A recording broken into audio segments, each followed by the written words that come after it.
রিজিক থেকে হালাল টাকাও হালাল খাওয়ানো ফরজ, হালাল খাওয়া ফরজ, ভাত খাওয়ানো ফরজ।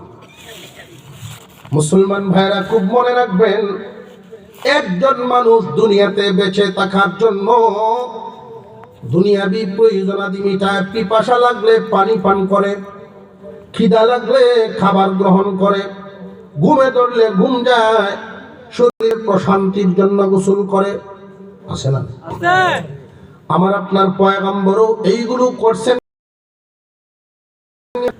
একবারে ঘুমের বিছানা থেকে বাথরুম পর্যন্ত, খাবার থেকে গোসল পর্যন্ত সবগুলো তোমার বেঁচে থাকার প্রয়োজনে করবা, যদিও এটা তোমার আল্লাহর আদেশ না, ফরজ বিধান না, কিন্তু নবীর তরিকায় হওয়ার কারণে তোমার এই দুনিয়ার জিন্দেগির কাজগুলোই ইবাদত হবে।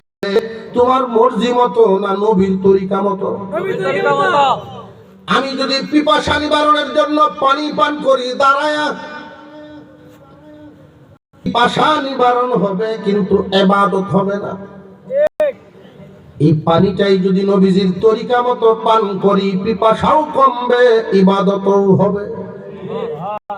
ভাত খাইলাম রেস্টুরেন্ট বা চাইনিজ, চামিজ লইলাম দুই চামিজ গাওয়া খাইলাম, খিদা কমবে, ইবাদত হবে না।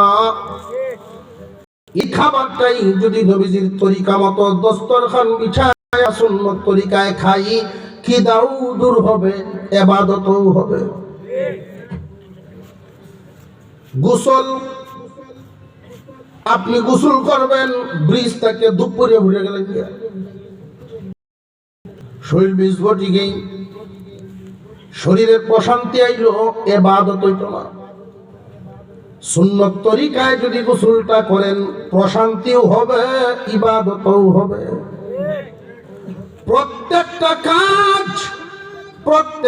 কাজ নিজের মতো না নবীর তরিকা মতো? বাথরুমে আপনার প্রয়োজন, জরুরত সারবেন, লেট্রিন বা বাথরুমে যাবেন, যেমনি যাইতে পারেন, যে ভাও ইচ্ছাই ভাও দেন, বাউয়ে নাকি উল্টা হয়ে যাবেন, এটা আপনার ব্যাপার। কিন্তু নবীজির তরিকা যদি ফলো করেন, তাহলে নবীর কেমনে যাইতেন আপনিও সেইভাবে যাওয়া লাগবে। নিজের মর্জি মাফিক যদি যান, প্রয়োজন শেষ হবে, ঠিক ইবাদত না।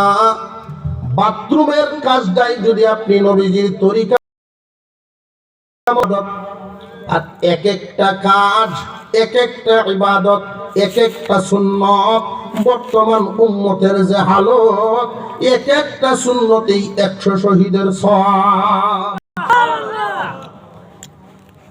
কেউ হয়তো বা প্রশ্ন করতে পারেন, হুজুর বর্তমান জামানায় এক এক সুন্নতে এক এক শহীদের সওয়াব কেমন? ভাই, নবীজি বলছেন বিলুপ্তির পথে যে নামে 100 মুসলমান পরিবার যদি হয়, একটা পরিবার মিলবে দস্তরখান বিছায়া খানা খায়। কোন তো দেখি 100-র মধ্যে 100 পরিবার যদি তালিকা করি, 50টা হবে, অর্ধেকের চেয়ে অনেক কম, ঠিক না বেটি? আমার তো মনে হয় আগামী 10-15-20 বছর পরে দস্তরখান কি জিনিস এটা কেমনে যে সিনানি লাগবো। আমি গেছি বাড়ি এলাকাতে, মেম্বার সাহেব না, হুজুরের খাওয়ান আমার করো, হুজুরের খাওয়ান আমার, ওটা বাহুরি আনছে। ওয়াজের শেষে টাইম নিতেছে, বোঝাইতেছে যে হাতি বলে যা কাম কুকাম করছি, হুজুর খাওয়া একদম পারি। দা উল্টা পাল্টা নিয়ে কোবাই নিয়ে দা নষ্ট হতো না, পরে দেখবেন দাঁড় করবে। আগের হুজুররা ভূতি নেই, আগুন আমরা ভূতা উঠলেন, আল্লাহ মুতাবল খাওয়াই নিয়ে। কথা বুঝে আসতেছে? মেম্বারের নিচে খুব যত্ন হইয়া কয়, হুজুর সাজাইছে লাইট বড় যে কয়েকটা বাল্ব আছে, সব জ্বালাই দিছে, অর্থাৎ আলোয় আলোকিত নতুন ফার্নিচার, এমন নতুন যে খাটের যে একটা রং থাকে, এই রঙের ঘ্রাণ আমি পাইতেছি। ফার্নিচার তো খুব নতুন আনছেন। হ্যাঁ, আল্লাহর মাল ভূতরে ব্যবহারাইছে, আল্লাহর মাল ভূতরে ব্যবহারাইছে, তোর হয়তো আনছে এটি।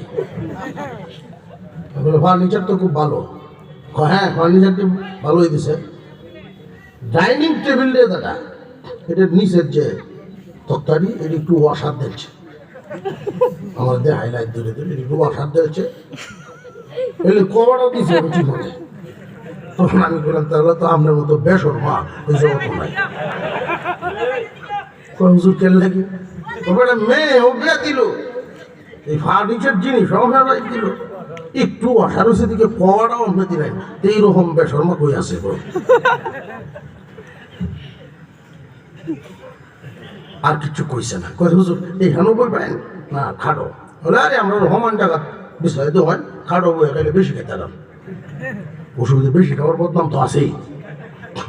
হুজুর রাখবেন না গায়ে দস্তরখান লাগবো তো, দস্তরখান ও দস্তর, ও দস্তর হুড নিয়ে বোঝা যাইতে 10 বছর পরে এই শব্দটা বলছে। দৌড় লইছে, ভূত যায় এক কান্দে, বাপ যায় এক কান্দে, বুঝতে ঘুরতে দস্তর টাকলেন হয়তো গেছে রান্না করো, এইখান থেকে শোনা যায় দস্তর বেটিও আল্লাহ মিলায় না, শুটকির সাথে বেগুন মিলব, তুষ বাঙ্গাডোল মিলব, বালার যেই কুদান মাঝে বুঝে করতে যান ওই কারাস থেকে সিলেতেছে আল্লাহ বাবরে দিছে।